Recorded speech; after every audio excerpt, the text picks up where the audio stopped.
السلام علیکم ناظرین، میرا نام علی حیدر ہے اور آپ کا شکر گزار ہوں کہ آپ نے میری یہ ویڈیو دیکھنے کے لیے وقت نکالا۔ دوستو، عالمی حالات سے واقفیت رکھنا بہت اچھی بات ہے اور مجھے اس بات کی خوشی ہوتی ہے، خاص طور پہ میرے سبسکرائبرز کے حوالے سے، یا جو سبسکرائب جنہوں نے نہیں بھی کیا وہ بھی، کہ آپ عالمی حالات سے آگاہی رکھنا چاہتے ہیں، انٹرنیشنل ریلیشنز پر آپ لوگوں کی نظر ہے اور آپ اس کے حوالے سے آگاہی چاہتے ہیں۔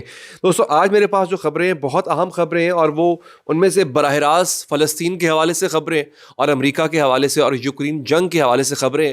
اچھا، یہ سب کچھ انٹر کنیکٹڈ ہے، ایسا نہیں ہے کہ اس کو ہم آئسولیشن میں دیکھ سکتے ہیں کہ ملک کے دنیا کے کسی ایک کونے میں اگر کچھ ہو رہا ہے اس کا تعلق جو کچھ دوسرے کونے میں ہو رہا ہے اس سے نہیں ہے۔ ان حالات میں تو بہت زیادہ ہے۔ اگر روس اور امریکہ اکٹھے ہو رہے ہیں اس کا اثر غزہ پہ پڑے گا، اس کا اثر فلسطین پہ پڑے گا۔ امریکہ چند ایک پالیسیز ایسی اپنا رہا ہے جس کا اثر اسرائیل پہ پڑے گا، اور مصر جو کچھ کر رہا ہے، جو کہ آج میری سب سے بڑی خبر ہے آج کے اس ویلاگ کی، وہ بہت اہم چیز ہے۔ دوستو، مصر اچانک سے ایکٹیویٹ ہو گیا ہے، ایجپٹ ایکٹیویٹ ہو گیا ہے۔ میں پچھلے اپنے ویلاگز میں آپ کو بتا چکا ہوں کہ جو سینائی کا مقام ہے، جو کہ بارڈر ہے اسرائیل اور مصر کا، سینائی کا مقام جہاں رفح بارڈر بھی پڑتا ہے، وہاں پر انہوں نے باقاعدہ طور پہ مصر نے اپنے فوجی اڈے بنانے شروع کر دیے۔ کل کے ویلاگ میں بتایا تھا، اور وہ فوجی اڈے ڈیفنس کے لیے نہیں، آفنس کے لیے، دفاع کے لیے نہیں ہے، وہ حملے کے لیے استعمال ہوں گے۔ آج دو بڑی خبریں ہیں۔ ایک تو یہ کہ مصر ایک طرح کے ہوائی حملے کی پلاننگ کر رہا ہے، اور جس قسم کی مشقیں اسرائیل کے بارڈر کے پاس مصری فوج، ایجپشن سولجرز کر رہے ہیں، اس سے یہ تاثر ملتا ہے کہ ایگزیکٹلی جیسے مجاہدین نے 7 اکتوبر کو ہوائی حملہ کیا تھا، اسرائیل کے اندر آپریشن کیا تھا ٹرو پرومس، اسی طرح کا آپریشن مصر کرنے کی تیاری کر رہا ہے۔ ایک اچھا، اب لڑائی صرف فوجی فرنٹ پہ نہیں ہو رہی ہے، لڑائی ہو رہی ہے ڈپلومیٹک فرنٹ پر بھی۔ مصر نے 4 مارچ کو پورے عرب کی ایک ایمرجنسی کانفرنس بلا لی ہے۔ یہ اب ایک بڑا معمہ ہوگا، میں آپ کو بتاؤں گا کہ یہ ہو کیوں رہا ہے، یہ ہونے کیوں جا رہا ہے، اس کانفرنس میں کیا ڈیسیجنز، کیا فیصلے ہو سکتے ہیں۔ دوسرا، ایک اور بڑی اہم چیز جو کہ آج کی خبروں کا حصہ رہے گی دوستو، وہ یوکرین وار کے حوالے سے ہے۔ ٹرمپ نے یوکرین پہ الزام لگایا ہے۔ اب ہوا یہ ہے کہ امریکہ، جس نے پورے کا پورا وزن یوکرین کے پلڑے میں رکھا ہوا تھا، روس کے خلاف تھا، کل بھی میں نے خبر دی تھی اس حوالے سے کہ روس اور امریکہ ایک ایسے بندھن میں بندھنے جا رہے ہیں، دوستی کا ایک ایسا بندھن جو آج کی تاریخ میں ہم نے کبھی نہیں دیکھا۔ ورلڈ وار 2 میں یہ دونوں ممالک اتحادی تھے، روس اور امریکہ اتحادی تھے بائی دی وے۔ پھر روس اور امریکہ کے مابین کولڈ وار شروع ہو گئی، اور تب سے لے کے اب تک دونوں ممالک کے جو معاملات ہیں وہ سنبھل نہیں پائے۔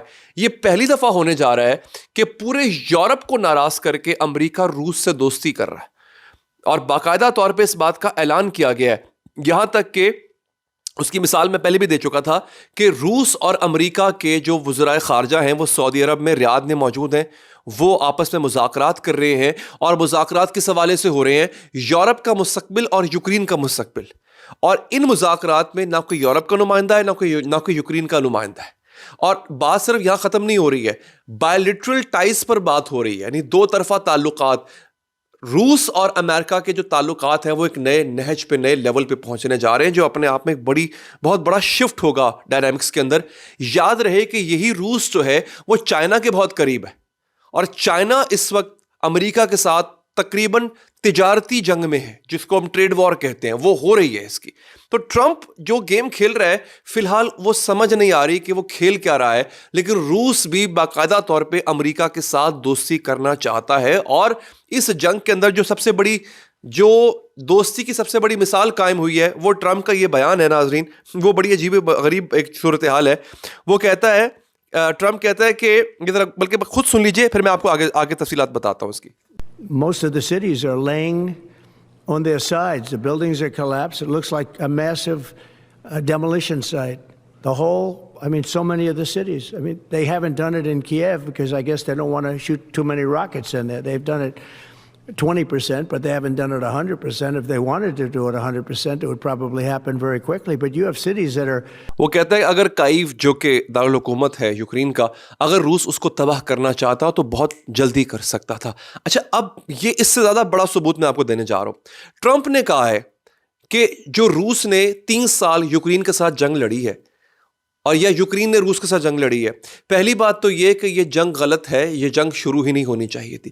اس کا ذمہ دار بھی زیلنسکی ہے۔ اس کا ذمہ دار کون ہے؟ خود یوکرین ہے۔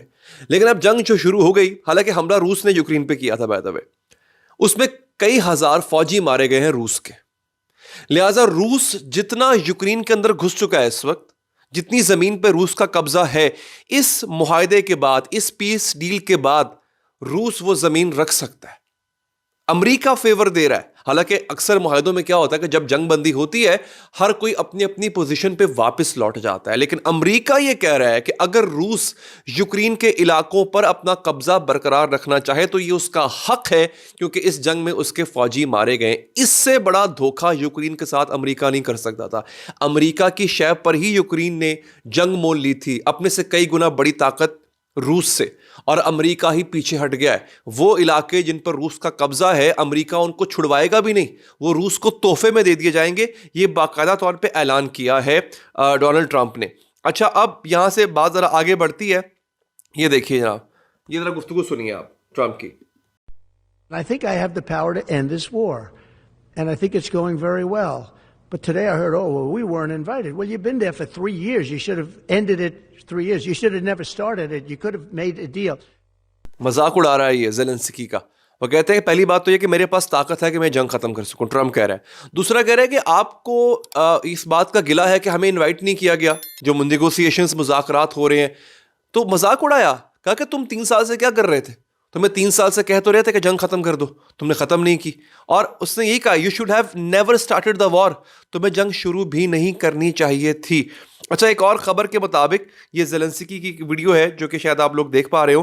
زیلنسکی یورپ سے $250 ارب مانگ رہا ہے. وہ کہہ رہا ہے اگر امریکہ ہمیں پیسے نہیں دیتا تو یورپ ہمیں پیسے دے. زیلنسکی کا مذاق اڑایا جا رہا ہے کہ اب یہ بھکاری بن گیا ہے, اور یہ بھکاری بن کے جو ہے ناظرین اب پیسے مانگ رہا ہے. اچھا دوستو, اب صورتحال یہاں پر ختم نہیں ہوتی ہے, بات آگے بڑھتی ہے, اور میں آپ کو کچھ اور بھی خبریں آپ تک پہنچا دیتا ہوں. دوستو, 4 مارچ کو مصر نے انوائٹ کیا ہے عرب ممالک کو, انہوں نے حامی بھی بھر لی ہے.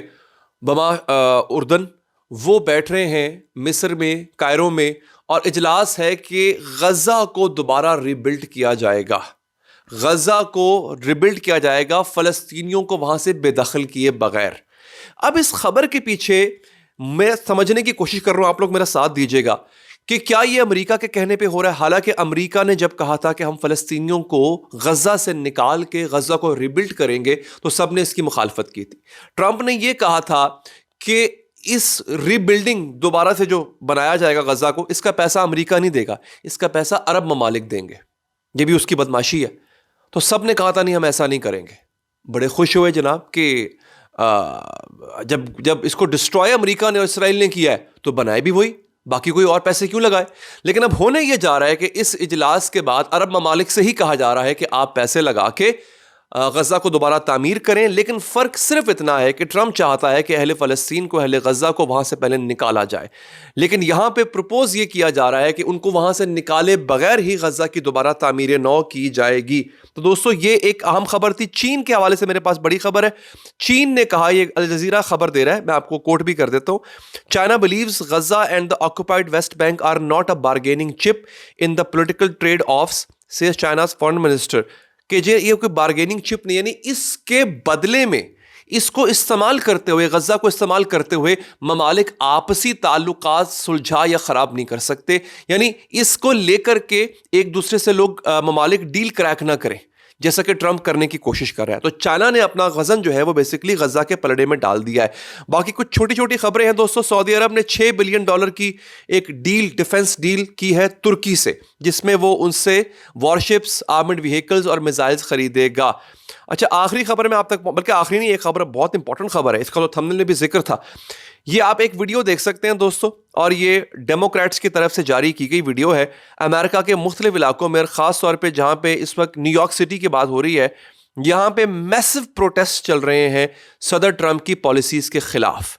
اب صدر ٹرمپ نے آتے ساتھ ہی جس طرح کچھ ایگزیکٹو آرڈرز دیے, یا آتے ساتھ ہی جس طرح سے انہوں نے ایک بھونچال کھڑا کر دیا ہے ملک کے اندر امیگرینٹس کے قوانین کو لے کر کے, پھر ٹیکسیشن کو لے کر کے, تو بہت سے لوگ اس سے ناراض بھی ہیں. آخری خبر یہ BBC الجزیرہ نے چلائی ہے دوستو, یہ ذرا اس کو ہم ساتھ ساتھ چلا بھی دیتے ہیں. That was the editorial line that was drilled into us, into all of our coverage. It was really an integral part of the editorial. ایک بی بی سی کی سابقہ امپلائی ہیں, انہوں نے الجزیرہ کو نام نہ ظاہر کرنے کی شرط پہ انٹرویو دیا ہے, بلکہ انہوں نے شناخت اپنی چہرہ چھپایا, نام ظاہر کیا ہے, سارا نام ہے ان کا, اور انہوں نے جو ہے وہ ریویل یہ کیا ہے, سارا نے یہ ریویل کیا ہے کہ کس طرح سے ہماری ایڈیٹوریل لائن تھی, یہ جرنلسٹ رہ چکی بی بی سی کی, کہ یہ بی بی سی کے تمام امپلائیز کو پابند کیا گیا تھا کہ اسرائیل جو بھی کرے, Israel has a right to defend itself, Israel جو بھی کرے آپ نے اسرائیل کو غلط نہیں کہنا ہے, آپ نے اسرائیل کے امیج کو سیف گارڈ کرنا ہے. یہ باقاعدہ طور پہ چلتا رہا ہے بی بی سی, اور آپ نے دیکھا بی بی سی کی کوریج کس طرح سے تھی. دوستو اب تک کے لیے اتنا ہی, مجھے دیجیے اجازت, اللہ نگہبان.